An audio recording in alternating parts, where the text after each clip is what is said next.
Assalamualaikum warahmatullahi wabarakatuh. Selamat datang kawan-kawan semua di channel Riam Biru. Terima kasih banyak untuk kawan-kawan yang sudah berkenan hadir di channel ini, dan pada kesempatan kali ini ada satu cerita datang dari Mas Yogi di Banyumas. Mas Yogi menceritakan tentang satu kejadian horor yang pernah dialaminya sekitar tahun 2002.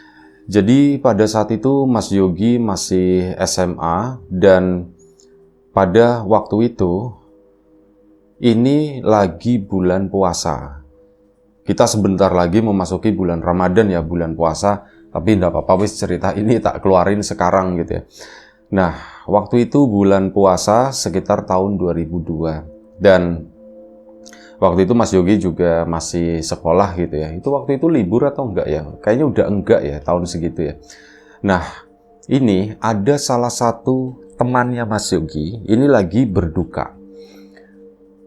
Cuman, namanya Mas Faizin, manggilnya itu Mas Ijin gitu. Nah, cuman begini, jadi keluarganya Mas Ijin itu kan menempati satu rumah tua gitu ya. Rumah tua banget lah, pokoknya di kampung itu salah satu rumah yang paling tua. Nah, di sana, di rumahnya Mas Ijin itu tadi, ada satu nyamuk apa ini? Mohon maaf ya, ada satu penghuni. Ini orang udah sepuh banget. Waktu itu usianya udah sekitar 90 tahun. Nah, Mas Ijin sendiri itu adalah keluarga yang broken gitu ya. Jadi tinggal di situ dia itu cuman sama adiknya. Bapak sama ibunya itu bergantian nengokin ke rumah tersebut. Nah, plus ada satu perempuan tua, seorang nenek-nenek. Ini ngakunya dulu itu, wis pokoknya Mas Ijin juga bingung lah. Intinya dia itu salah satu istri dari kakeknya Mas Ijin, bilangnya begitu. Dan akhirnya sudah, dia kan waktu itu masih kecil dan ya nggak terlalu berpikir yang kayak gimana-gimana. Tahu-tahu tinggal di rumah itu aja gitu. Jadi yang tadinya tinggal berdua doang, kali ini jadi tinggal bertiga. Nah, Mas Yogi sendiri ya menganggap itu tuh sebagai neneknya sih Mas Ijin tadi. Mas Ijin pun ya akhirnya menganggap nenek ini itu sebagai neneknya sendiri. Dan sebelum kita lebih jauh dalam cerita, mohon izin mau promo bawang gorengnya biji terlebih dahulu. Bawang goreng renyah kualitas premium, tanpa campuran apapun, tanpa tepung, tanpa singkong, tanpa apapun gitu ya. Pokoknya benar-benar bawang murni. Dan untuk kawan-kawan kemarin yang sudah sempat memesan bawang gorengnya, terima kasih banyak. Dan untuk kawan-kawan mungkin yang belum sempat memesan, ditunggu pesanannya. Dan untuk kawan-kawan yang sudah mampir, sudah mantengin cerita-cerita lama di Lapak Horor juga, terima kasih banyak. Dan kita lanjut lagi cerita dari Mas Yogi ya. Nah, udah kan? Mas Yogi pun nggak mempermasalahkan itu, tentu saja dia bukan siapa-siapa. Mas Ijin pun nggak mempermasalahkan adanya orang lain di situ. Pikir dia, ya islah sudahlah, ada orang tua mendingan gitu ya. Aku juga ndak punya nenek, nenekku udah meninggal semua, kakekku juga udah meninggal. Wis ini tak anggap gantinya orang tua gitu. Orang tuanya Mas Ijin juga nggak tinggal di sana, sibuk dengan pasangan masing-masing waktu itu. Jadi kayak Mas Ijin sama adiknya itu kayak anak-anak yang diterlantarkan, tapi masih tetap dinafkahi gitu ya. Cuman untuk kasih sayang dan apa, mereka itu benar-benar kurang. Ya sudah. Sembari hidup di sana ya sembari Mas Ijin pun ngerawat si nenek tersebut. Awalnya ya datang dengan kondisi yang masih lumayan cukup prima meskipun udah sepuh banget ya. Dan tinggal di rumah itu mungkin kurang lebih sekitar 4 tahun. Setelah 4 tahun, si nenek itu mulai sakit-sakitan. Mulai sia terbaring terus ya gitu. Mas Ijin pun yang ngerawatin lah, kadang mandiin dan sebagainya. Sampai pada suatu saat si nenek itu tuh kondisinya udah lemah banget. Nah, ini Mas Yogi dapat cerita ini itu saat lagi begadang di sana. Nenek itu meninggal. Mas Ijin tadi berduka ya, meninggal. Dan ya tentu saja rumah itu kan rame dan ya memang nggak diadakan acara tahlilan atau apapun karena Satu, Mas Ijin nggak punya uang tentu saja karena masih kecil dan orang tuanya Mas Ijin juga nggak mau membiayai itu. Sementara kerabat yang lain itu juga nggak tahu pada kemana. Jadi meninggal diurusin, itu pun kayak sumbangan dari warga dan sebagainya. Begitu udah selesai, udah acara selesai gitu ya. Tapi teman-temannya Mas Ijin kan datang ke sana, soalnya termasuk Mas Yogi juga karena kenal dengan nenek tersebut. Nah ini Mas Ijin itu sempat cerita waktu itu, terakhir lah. Jadi waktu itu mungkin kurang lebih sekitar 1 minggu sebelum neneknya itu meninggal. Pernah satu malam, neneknya itu, bukan satu malam, bermalam-malam gitu kan. Jadi pada suatu malam, di mana yaitu tadi sekitar seminggu yang lalu sebelum si neneknya Mas Ijin meninggal.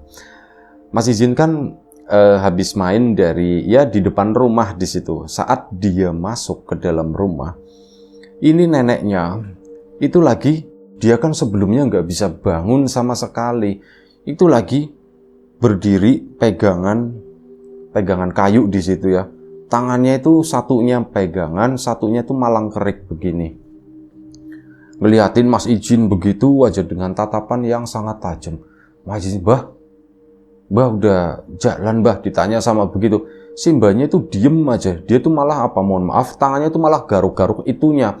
Wak gitu. Dan Mas Ijin, Mbah kenapa Mbah? Udah Mbah tidur gitu kan, tidur. Ayo tidur. Itu si mbahnya tuh diem aja begitu. Mas Ijin pun akhirnya ya cuman berdiri tuh.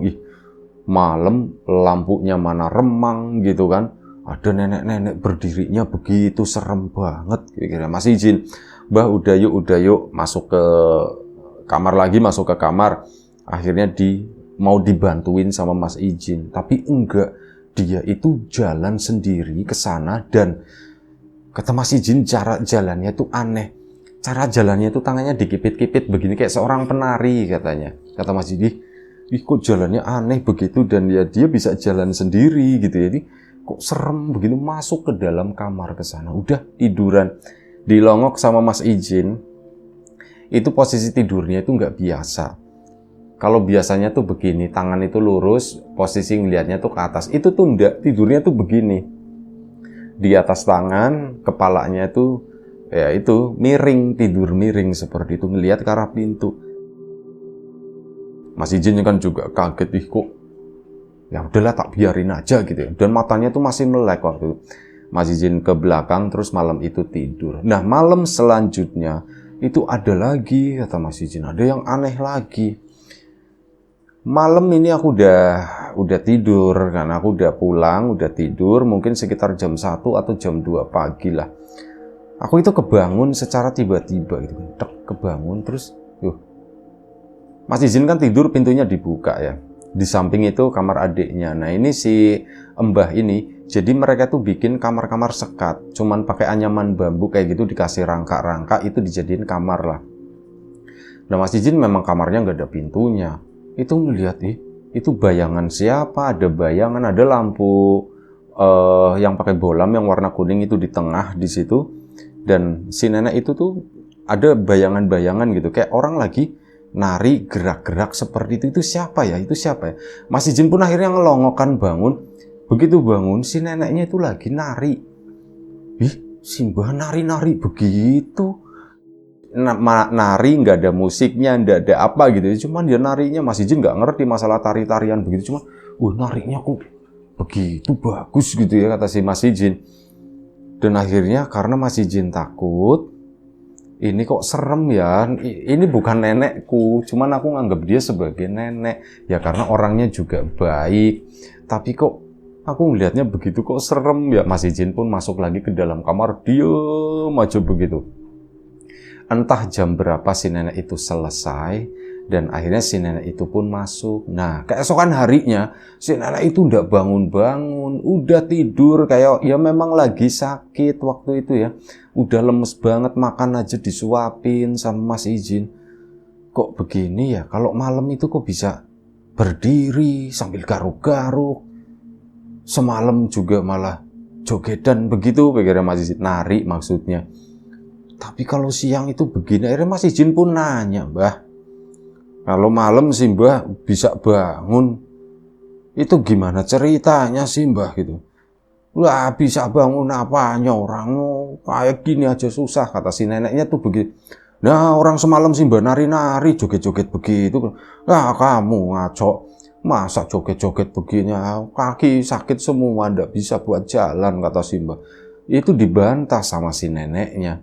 Mas Ijin pun orang beneran begitu, orang Simbah nari, enggak, Simbah enggak nari-nari begitu. Simbah dulu bisa nari, sekarang udah enggak, udah tua begini. Nari-nari, rompol semua nanti badan, kata si neneknya. Ya Mas Ijin udahlah, diem aja waktu itu kan, ya sudahlah. Ya sudah mbak, makan mbak yang banyak, biar sehat terus, biar bisa bangun lagi, katanya begitu. Iya, kata Simbahnya. Ya Simbahnya pun nurut, baik gitu ya. Dan bahkan apa, Simbah itu ke situ bukannya tanpa modal atau apa. Ada. Simbah itu ada bawaan, bawaannya itu emas gitu ya. Cuman ya itu nanti dikasih ke Mas Ijin. Jin, ini jualin ini katanya. Lu buat apa, Mbah? Yo buat makan Simbah, katanya begitu. Oh iya ya Mbah ya. Nah akhirnya sudah, emas itu dijual lah sama Mas Ijin gitu ya. Dan ya pulang bawa uang, tapi hal ini dirahasiakan, nggak ngomong sama orang tuanya Mas Ijin. Udah ini punya si nenek gitu kan. Kalau misal mau ambil buat beli apa buat nenek, itu ngambilnya tuh uang tersebut. Sampai akhirnya ya kan lama-kelamaan uangnya tuh habis, emasnya itu habis. Dan saat memang menjelang habis itu terakhir, emas terakhir. Ini Jin terakhir, kata Simbah. Oh iya Mbah, ya Mas Ijin nggak mikir yang gimana-gimana ya. Dijual, kasih makan, begitu uangnya habis, ya tinggal sisa berapa, nenek itu meninggal. Ya dicari-cari sama Mas Ijin gitu kan, sisa-sisanya ada emasnya atau bagaimana, itu nanti buat kayak biaya hidup, biaya apa, biaya pemakaman atau apa, ternyata nggak ada. Akhirnya sama warga desa lah, ya udahlah kita patungan gitu kan, yang penting ini dimakamkan dengan layak. Lagian Simbah itu juga orang yang baik, nggak galak, wis pokoknya gitu ya, sampai acara selesai. Akhirnya apa, udah si Mas Yogi malam itu di bulan puasa tersebut dia kan bentar lagi sahur gitu ya. Nah jam 2 pagi Mas Yogi itu pulang karena waktu itu lagi gerimis. Dia pun pulang naik sepeda karena tetangga ya deket.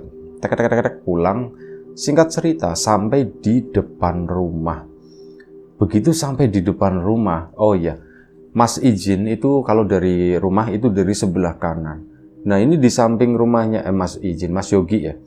Di samping rumahnya Mas Yogi itu kan ada tembokan yang lumayan cukup luas. Kalau di samping rumahnya tanah kosong. Kalau dari sebelah kanan itu kelihatan samping rumahnya Mas Ijin, samping rumahnya Mas Yogi. Dia itu melihat ada cap tangan begini, itu gede banget di situ di temboknya. Itu apa ya? Dilihatin, apakah ini bayangan dari daun lampu sebelah gitu kan. Dipikir, tapi tangan itu nggak gerak. Kalau daun itu gerak. Ditengok ke sana, itu pohon nangka, nggak membentuk jari jemari gitu ya, seperti tangan. Itu kayaknya bukan deh, cuman itu tangan apa ya, pikirnya si itu Mas Yogi. Lah sudahlah, aku masuk aja katanya. Akhirnya masuk ke sana. Begitu lagi ngetok-ngetok, itu kan diharap biasanya ibunya itu udah bangun gitu, jam 2 itu tadi. Ketok, tek, tek, tek, tek, tek, tek. Tek, tek, tek, tek. Gak ada jawaban, malah ada suara ngegerem, kayak gitu. Suara rendah, gede gitu ya, kayak suara growl gitu. Kedengeran dari samping rumah. Mas Yogi pun, suara apa itu sih? Wah itu dibrak-brak tambah kenceng. Dibukalah sama adiknya Mas Yogi. Mas kenapa sih Mas? Udah tutup gerem. Ngomong sama bapak, Pak, tadi aku ngelihat ada tangan gede Pak di samping rumah, kata si Mas Yogi. Terus ada suara kayak suara genderuwo ya. Mas Yogi menyimpulkan dengan sendirinya gitu. Aku ngedenger ada suara genderuwo Pak gitu. Suara genderuwo di mana? Puasa-puasa begini setan mana ada gitu. Setan diikat semua. Ya Mas Yogi pun setuju dengan itu gitu. Gak usah dibahas ya masalah ini ya. Iya ya Pak ya. Cuman kok ada itu Pak? Ya itu cuman perasaan kamu aja, kata si bapak. Oh begitu. Dan ibunya tuh masuk dengan cara buru-buru gitu kan. Pak, temenin ibu katanya. Kenapa bu emangnya bu? Ibu takut di belakang. Loh emang kenapa? Ada apa? Udah tahu pak, ibu tuh kayak denger suara, kayak denger kayak gitu. Ada suara orang ngegerem pak. Nah, aku juga denger bu, kata si Mas Yogi itu seperti itu. Tuh kan Pak Yogi aja denger, berarti bener itu apa ya Pak ya? Oh bapaknya langsung kan. Keluarlah si bapak dari rumah bawa senter, bawa kayu waktu itu. Lagian puasa-puasa begini orang juga udah pada bangun jam segini. Mohon maaf ya, kresek-kresek tadi ya. Akhirnya si bapaknya keliling ke samping rumah, dicekin ke sana ke pohon-pohon atau apa. Nggak ada apapun, kosong ya, orang nggak ada apa-apa kata si bapak. Oh ya sudah, akhirnya mereka pun masuk. Nah ini waktunya makan sahur sekitar jam 3:10 waktu itu udah selesai semua, udah digelar di ruang tengah. Mereka makan bareng pakai tikar. Lagi makan, Mas Yogi itu ngelihat ke arah kamarnya sendiri. Itu ada kayak yang dilihat sebelumnya itu kayak ada bayangan tangan di situ. Pak, sini sih Pak, kata si Mas Yoginya. Apa? Pak, itu Pak di kamarku kok kayak ada tangan ya Pak. Lah hasil makan sahur bahasnya masalah begitu. Tangan-tangan apa? Kata si bapaknya. Oh jam segini ya, udah ada setan orang pada sahur semuanya, katanya begitu. Pak, tapi sini lihat dulu gitu, kata si Mas Yoginya ngotot. Bapaknya pun nengok. Iya ya Gi ya, kok ada tangan begitu ya Gi, itu tangan apa ya Gi ya? Ya pada penasaran semuanya, ibunya, adiknya gitu ya, kakaknya juga pada penasaran. Akhirnya nengok ke kamarnya Mas Yogi. Nah begitu mereka semua nengok, bayangan itu selep kayak hilang begitu aja, makin tipis, makin tipis, makin tipis. Cuman ya jadinya tembok putih kamarnya Mas Yogi. Kamu habis dari mana Gi? Ditanya sama bapak begitu. Aku habis dari tempatnya izin Pak. Lah tempatnya izin itu kan rumahnya angker, kata si bapak. Angker Pak? Iya itu ada yang nunggu genderuwo, kata si bapak itu begitu. Mas Yogi bingung. Bapak dari awal kan ngomongnya setan-setan apa, tapi sekarang malah ngomonginnya di rumahnya izin itu ada genderuwo. Bapak tahu dari mana Pak? Ya tahu dari dulu itu rumah itu gitu kan, rumahnya si Wak ini kan itu kakeknya Mas Izin yang udah meninggal, kakek sama neneknya. Itu sering cerita di situ. Dulu bapak masih kecil, di rumah itu tuh ada genderuwo. Itu suka apa? Suka duduk di atas pintu, katanya begitu. Duduk di atas pintu Pak. Pintu yang mana? Itu pintu yang mau ke belakang, mau ke sumur itu sih. Itu kan di belakang ada pohon randu gede. Nah itu kalau nggak di pintu, nangkring di atas pohon randu. Kamu pikir tahu nggak katanya? Kenapa Pak? Pohon randu itu dari bapak kecil sampai sekarang itu nggak numbuh-numbuh, nggak tinggi-tinggi. Tingginya itu paling tinggi itu sekitar 3 atau 4 meter doang. Segitu aja. Kenapa kamu tahu nggak? Kenapa itu nggak numbuh? Padahal itu kan di dekat sumur basah, airnya tuh banyak. Ya nggak tahu Pak. Karena di atasnya itu didudukin sama genderuwo, kata si bapak itu begitu. Bapak kok ceritanya jadi lebih parah dari apa ya di ini Mas Yogi gitu ya. Bapak pernah lihat setan Pak nih? Pernah dulu katanya. Sekarang sih udah nggak ada katanya. Apalagi bulan puasa begini, setan di kerangkeng semua. Nah lagi ngomong setan di kerangkeng semua. Ini semua yang ada di situ yang lagi pada makan sahur. Itu mendengar ada suara geraman. Nah disitulah semua itu pada diem Pak. Akhirnya ibu ngomong gitu, Pak, itu suara apa tadi ya Pak ya? Nggak tahu, kata si bapaknya itu cuman bilang begitu. Dan ya alhamdulillah sahur selesai gitu kan. Nah begitu sahur selesai, udah kan, ya hari udah mulai pagi, udah mulai banyak orang pada bangun. Dan waktu itu dulu itu ada ronda. Ronda pun keluar memecah gitu tadi rasa takut. Nah keesokan paginya Mas Yogi mulai penasaran sebenarnya mau tak liatin daunnya itu beneran pantulan daun atau bukan. Tak amatin ya itu ponangkak. Masa ponangkak bisa bikin bentuk jari tangan begitu? Kayaknya ndak mungkin. Atau jangan-jangan ini genderuwo yang di rumahnya izin kali yang ngikutin aku, pikirnya sih itu tadi. Dan Akhirnya keesokan harinya lagi puasa-puasa itu, entah sekolah atau entah apa gitu ya, bukan keesokan, sore harinya si Mas Yogi datang ke tempatnya Mas Ijin. Jin, aku mau cerita kenapa aku semalam mengalami ini gitu. Masa katanya? Iya, kata bapakku di rumahmu itu ada genderuwo. Ada, katanya begitu kata si Mas Ijin. Ada, cuman semenjak Simbah yang meninggal tadi ya, semenjak Simbah di sini, si genderuwo itu udah nggak pernah kelihatan. Lo emang biasanya dulu kelihatan gimana sih, Jin? Aku sendiri sih ya nggak pernah ngeliat bentukan utuhnya seperti apa, kata Mas Ijin. Cuman kadang ada rambut yang ngegelantung gitu kan. Ini rambutnya apa? Ya itu rambutnya genderuwo. Pikirku seperti itu, kata si Mas Ijin. Cuman semenjak ada mbahku, sosok itu tuh udah nggak ada lagi, kata si Mas Ijin.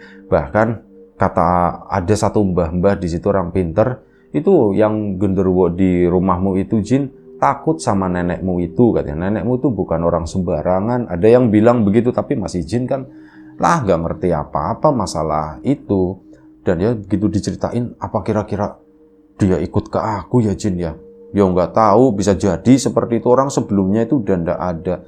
Dan malam harinya ya Mas Yogi karena takut ya, akhirnya dia enggak nginep di tempatnya Mas Ijin. Dan setelah itu ya nggak terjadi apa-apa. Soalnya malam esoknya itu kebetulan hujan deras dan Mas Yogi kan memang akhirnya nggak keluar selain dia takut itu juga. Dan setelah itu memang udah nggak terjadi apa-apa lagi. Ya puasa berjalan lancar sampai Lebaran, sampai ya semuanya itu berjalan normal. Mas Ijin juga kembali seperti semula. Kata Mas Ijin itu sepi, sekarang nggak ada Simbah, nggak ada yang nari-nari kalau malam, katanya begitu. Aku sedih, kata si Mas Ijin.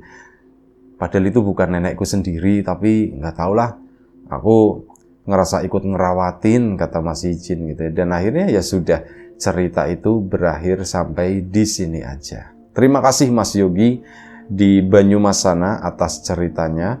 Kawan-kawan di rumah juga terima kasih banyak atas support dan dukungannya apapun itu. Kawan-kawan subscriber, kawan-kawan membership, kawan-kawan yang udah kasih support dalam bentuk super thanks ke Riam Biru, terima kasih banyak atas supportnya.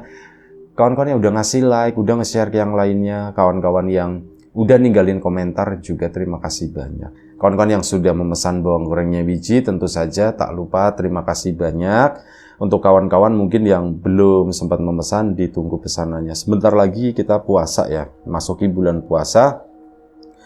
Dan ya, lagi banyak bencana, semoga kawan-kawan semua di sana, di daerah masing-masing, semuanya baik-baik aja. Kalaupun ada yang terkena bencana, semoga cepat bisa teratasi gitu ya. Cepat bisa menyesuaikan dan kembali ke kehidupan normal. Amin. Dan untuk kawan-kawan yang sudah mampir di channel Lapak Horor juga terima kasih banyak. Doa terbaik dari kami untuk kawan-kawan semua, semoga selalu diberi kemudahan dalam hal apapun, termasuk kemudahan dalam hal rezeki, yang sakit segera diberi kesembuhan, yang sehat tetap dijaga kesehatannya. Baik, sampai jumpa di episode selanjutnya Riam Biru, jaga kesehatan kawan-kawan semuanya. Sekali lagi, terima kasih banyak. Assalamualaikum warahmatullahi wabarakatuh.